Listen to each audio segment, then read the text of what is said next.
বাড়িতে যা দুধ ছিল তার থেকে ছানা কাটিয়ে আদা ক্রাশ করে লঙ্কা কুচি, ধনেপাতা কুচি, জায়ফল গুঁড়ো, নুন, চিনি, ময়দা দিয়ে একটা ভালোভাবে মেখে ডো তৈরি করে রাখলাম।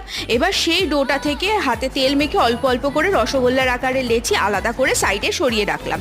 এবার কড়াইতে সাদা তেল গরম করে সেই লেচিগুলো দিয়েই এপিট ওপিট করে অল্প লালচে করে ভেজে তুলে রাখলাম। তারপর ওই সাদা তেলের মধ্যেই জিরে, শুকনো লঙ্কা আর গোটা গরম মশলা দিয়ে ভাজলাম যতক্ষণ না ভালো একটু গন্ধ বেরোচ্ছে।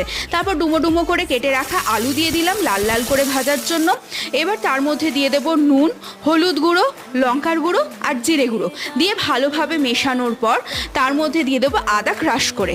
তারপর এর মধ্যে একটুখানি চিনি দিয়ে দেবো, কারণ আমি আগে ভুলে গেছিলাম। ওই চিনি দেওয়ার পর 2 চামচ দই জলেগুলো একটুখানি দিয়ে পরিমাণ মতো জল দিয়ে ভালোভাবে আলুটা সেদ্ধ হতে দেবো। আলু সেদ্ধ হয়ে যাওয়ার পর ভালোভাবে তার মধ্যে ভেজে রাখা বড়াগুলো দিয়ে